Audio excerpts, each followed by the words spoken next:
covered sheets.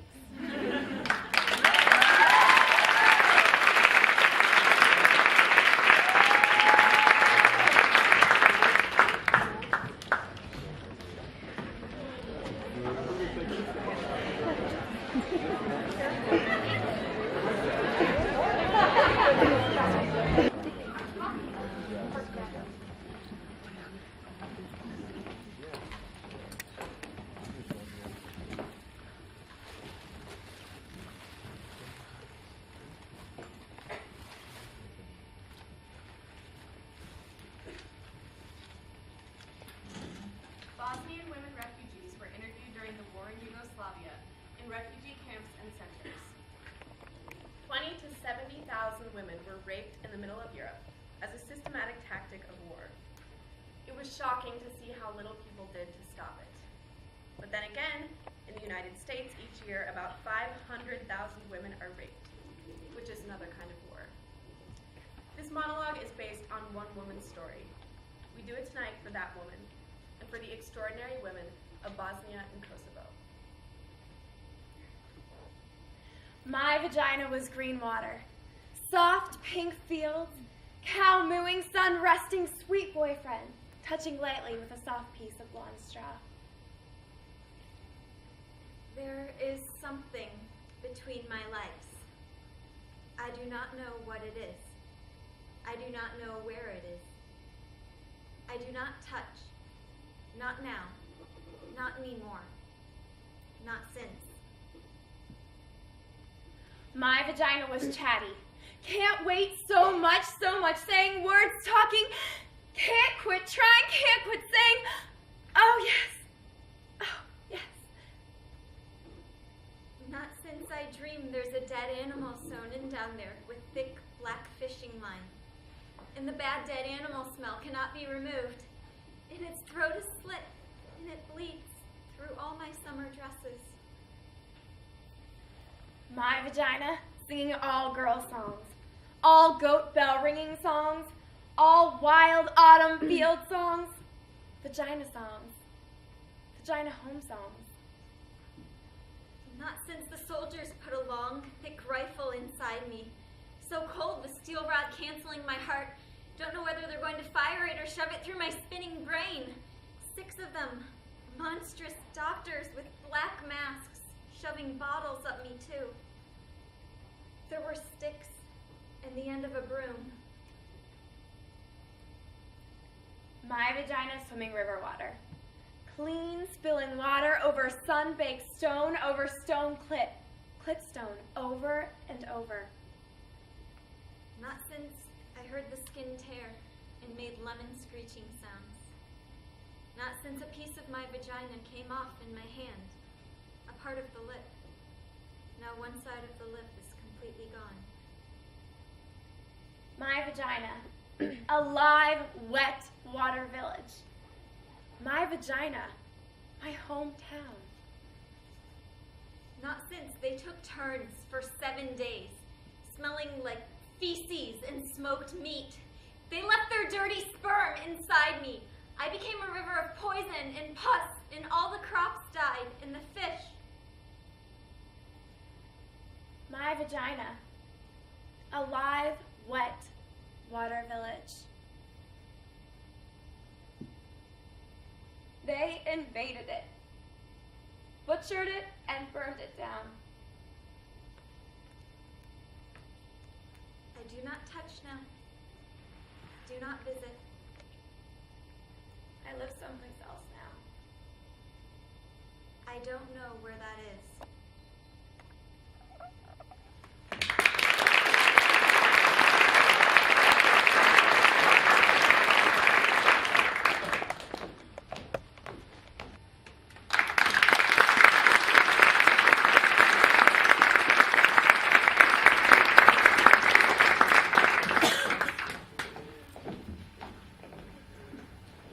In hundreds of interviews with homeless women in the last 13 years, only one woman was not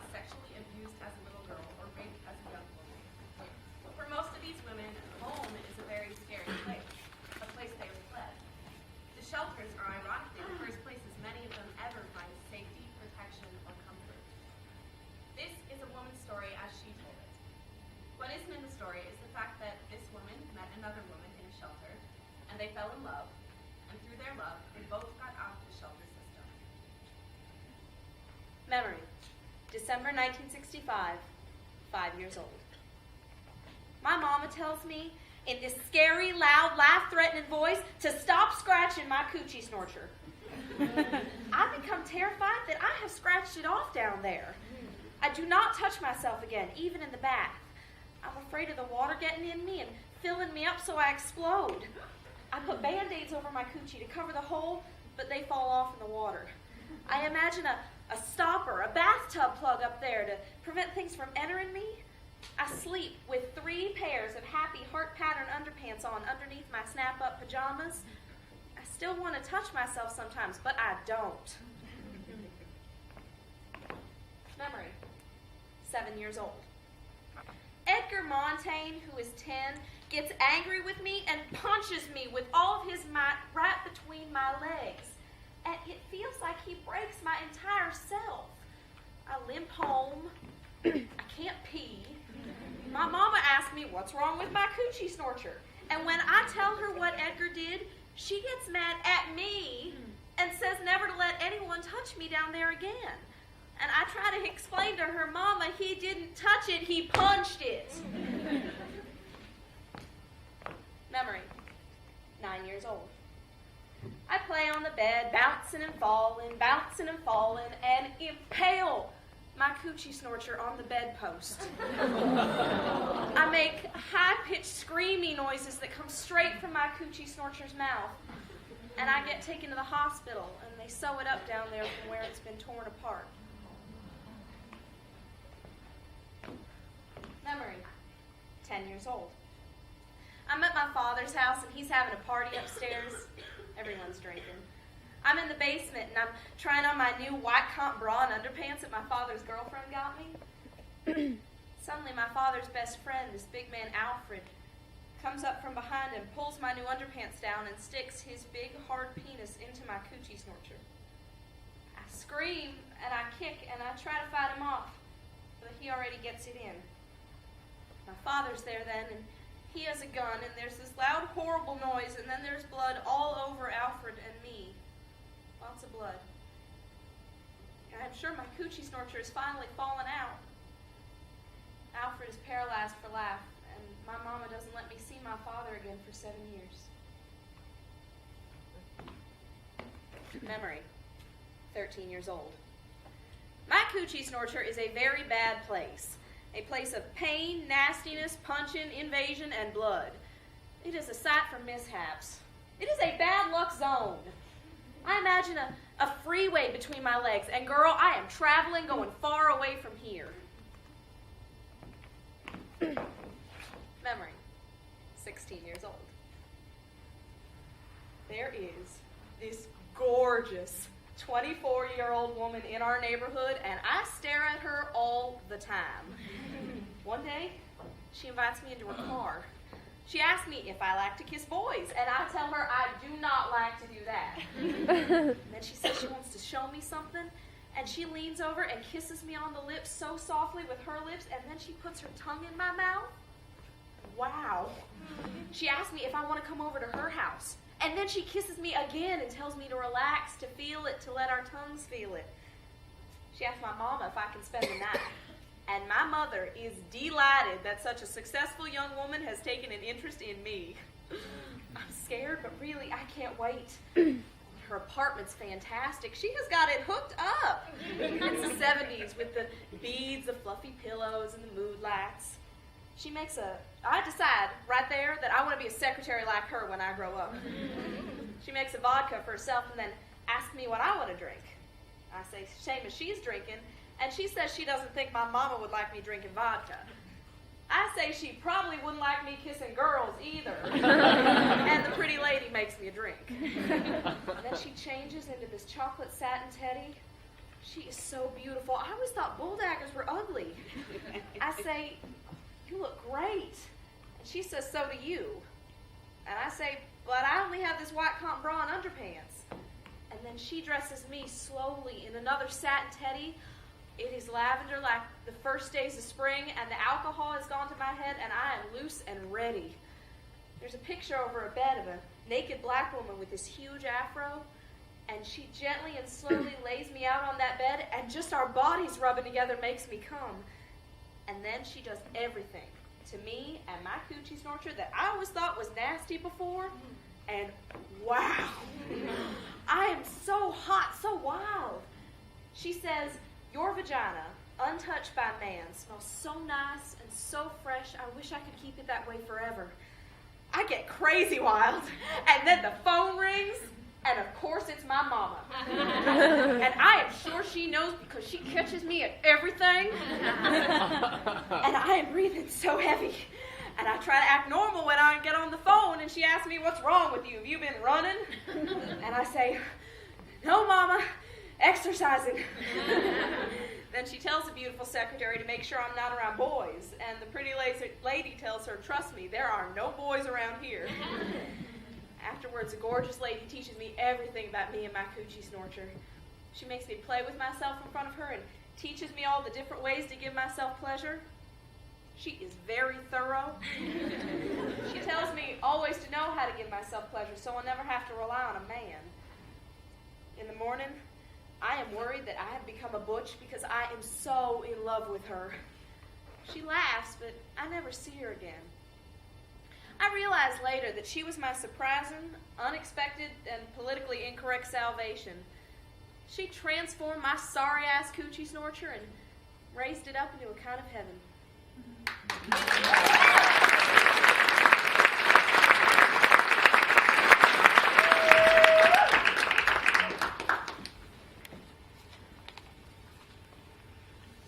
How do I talk about what happened to me when I was young?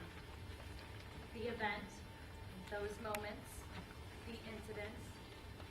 I know that I have used many phrases to discuss it, but in this situation, the terminology is very important. What happened to me should not be desensitized by the words that I use. I need a language of honesty. I need a context so that you know what I'm talking about. I was molested for 9 years, from the age of 4 to 13, by my brother Brandon. It didn't happen all the time. The phases would come and go. He and I were alone often. He babysat me after school when my parents were at work, on the weekends when my parents were out. I was told I needed to obey him. When the molestation started, he presented it as a game, and it was fun, it was mysterious, it was dangerous, and it was our secret. I had seen TV and movies, and I knew the implication of sex. I saw how attractive women were when they were desired by men. And I wanted that. I wanted to be desired, to be sexy. But as I grew older, I felt differently about being molested. It was no longer something that I wanted to do. He would force me. He would lock me in the basement with him. He would pin me down. I started feeling shameful. I felt I had led him on, and I shouldn't have liked it to begin with. I felt disgusting. I was 9. Brandon was 14. I remember the molestation had stopped for a while, maybe even a year or so, and I was so surprised about how strong and forceful he had become. He was turning into a man. I was never afraid before, but now things had become out of my control. Brandon is not a horrible person. He has a lot of behavioral and social problems. When we were growing up, my parents didn't know how to control him or why he was so crazy. Brandon also has one of the biggest hearts of all people I know, and he truly loves and cares about me. But he stole parts of me when he did this. In middle school, when all my friends and I were talking about boys and asking questions about kissing, touching, penises, blowjobs, sex, and being naked, we interrogated each other about each of our experiences. My friends asked me, have you ever kissed a guy with tongue? Have you ever seen a guy's dick in person? Did you touch it? Was it hard? Did he come?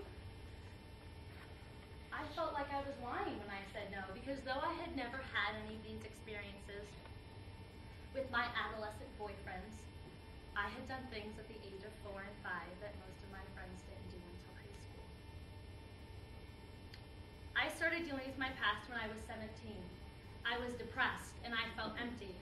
And I had been filling this emptiness with my continuous string of boyfriends. I completely defined myself with them. Whatever they thought, I thought. Whatever they liked, I liked. And when I decided to start changing my life around, I had no idea who I was. I didn't know what was important to me. But through my recovery process of intense counseling and 12-step meetings, I have been able to gain self-worth and learn who I am. But this will always be a part of me, and my life today is still affected by it. I have intimacy problems, and it is difficult for me to truly commit myself to one person. For a long time when I was with a guy, I had no sexual pleasure. But just in this past year, I have begun to feel comfortable with my body and sex and actually enjoy it. But I'm still very guarded, and I have not been able to have an orgasm with a guy. In high school, I had no sexual boundaries, but slowly I'm developing those rules and boundaries for my body. And there's a wall between my family and me, especially between my brother and me. And I have not been able to talk to him or my dad about the whole situation. But I have to be honest with myself. How I act today is shaped by my past experiences. But the difference between being a victim and being a survivor is survivors take responsibility for themselves and do not let the actions of others have power over them. I am surviving this. I will never get back the 4-year-old parts. I will never get back the 4-year-old parts of me. But I'm not 4 anymore. I'm 20. And today, I get to redefine myself as a 20-year-old woman.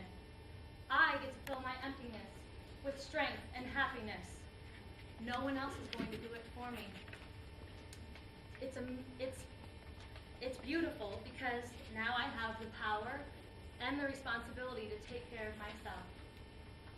And it's amazing that I get to be the first one. Thank you.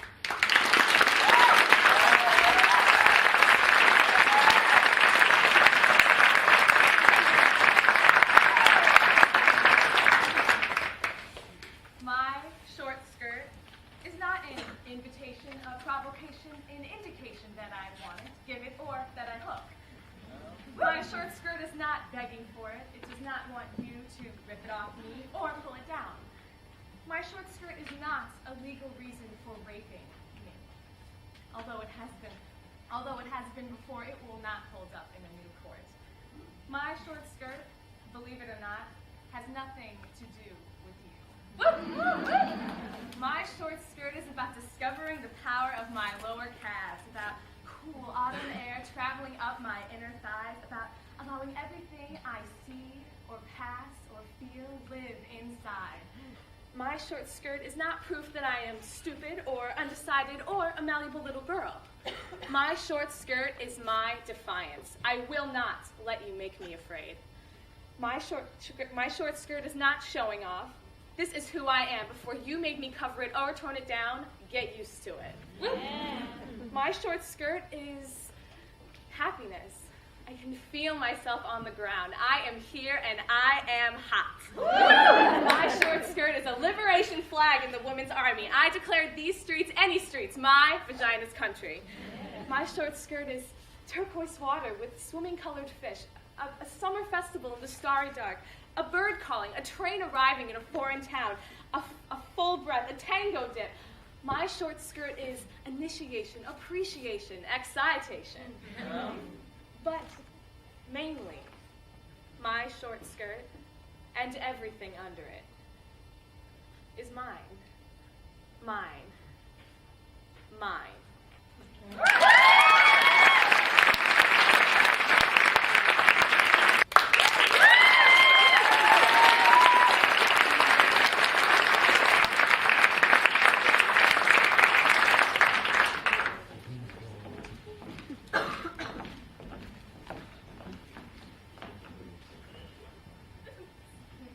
does your vagina smell like? Earth. Wet garbage. God. Water. A brand new morning. Depth. Sweet ginger. Sweat. Depends.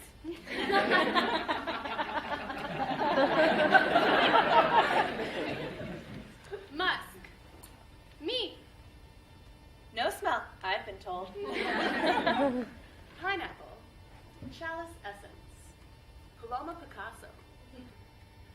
Earthy meat and musk. Cinnamon and cloves. Roses. Spicy, musky jasmine forest.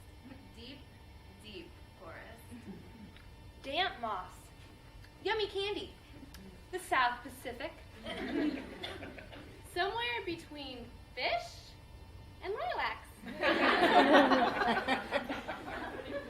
Peaches, the woods, ripe fruit, strawberry kiwi tea, Heaven.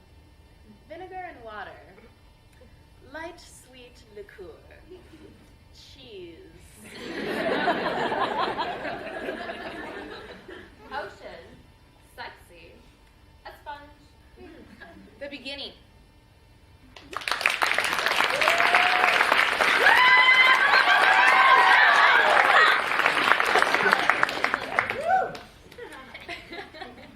The author of the next monologue interviewed several women about their experiences with menopause. All of the women had different stories to tell. Some felt empowered, some felt frustrated, but the universal theme was that these women were able to find humor in their ever-changing lives. This monologue is dedicated to them and is a tribute to the confidence and wisdom required to laugh at oneself.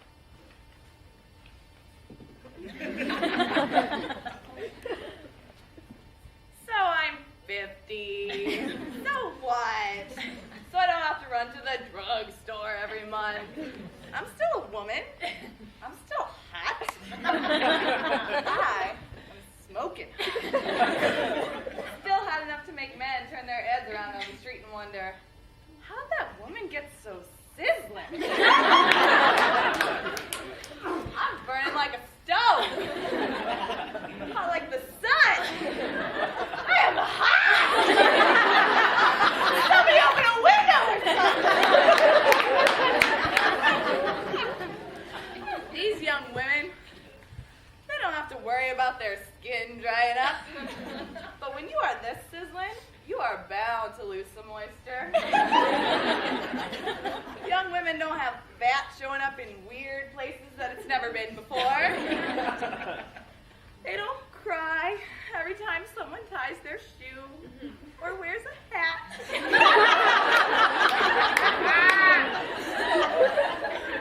They don't forget things. They don't lash out at someone trying to help. Sometimes I'm unkind, and I know it. But I just can't help it. But I've gained something that those young women could never have. White underwear. Oh, yeah! White is the new color of sexy. Think it's a coincidence that black and red, the standard lingerie colors, are also the best at hiding blood stains? I think not.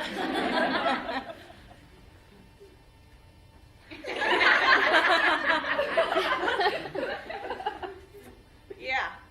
Huh. What was I talking about? All right, okay. This happens to me all the time now. The other day, I drove my little Toyota to the hair salon, got my hair trimmed and dyed. Then I walked home. When I got there,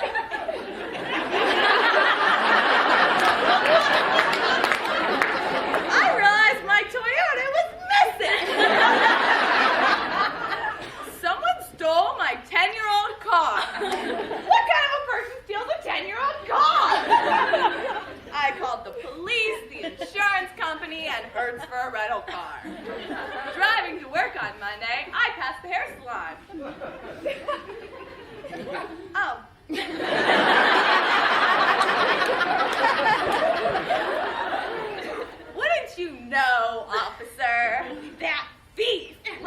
car in front of Great Cliff. No, I don't think I want to press charges. Yeah, that happens a lot. I went to get ice cream out of the freezer the other night, and next to the frozen peas, I found the bottle of Windex I've been looking for all day. Now it's hot.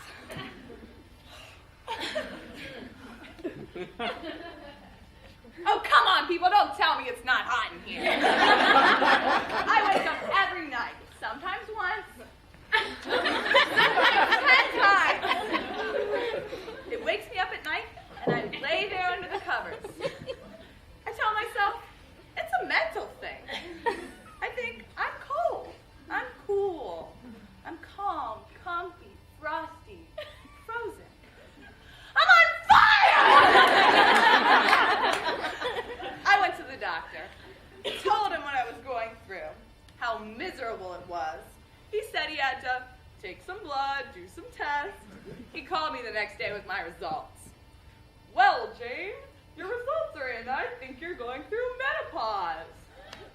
Well, duh! Make it go away! The doctor couldn't give me any treatments that weren't worse than my initial problems, so I've been self-medicating. Let me give you an example. I was having a snowball fight with my nephews the other day, and I felt the heat coming on. I looked at my glove, and in my hand, there was a glistening, solid ball of frozen, frosty heaven. Checking to see that the little ones were still occupied in their game, I turned, and I shoved that thing right down my blouse.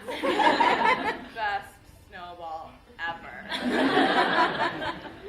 Let me tell you, ladies, about the pause.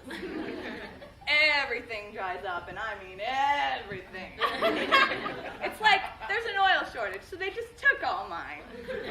Somewhere there's a small SUV running on what should be in my skin. And sex?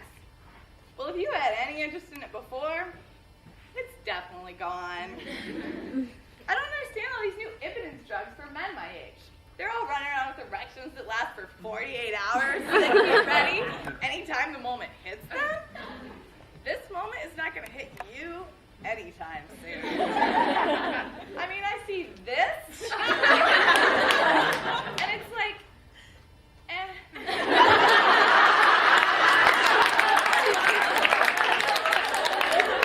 I got other things to do. What are you laughing about? You think this is funny? This is my life. This is my body. And I'm not in control of it anymore. I suppose it is funny. You have to laugh, really. Otherwise you might cry. Is it hot in here? I am hot!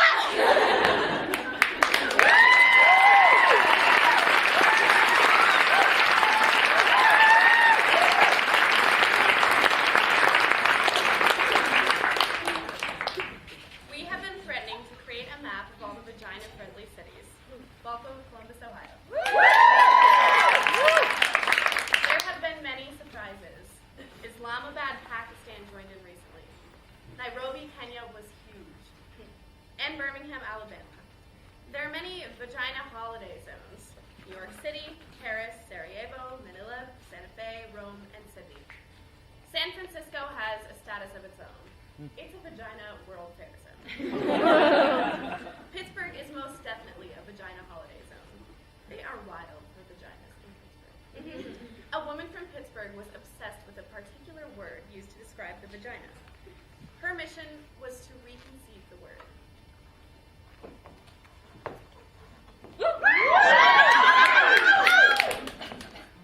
I call it cunt. I've reclaimed it. Cunt! And I really like it. Cunt. Listen to it.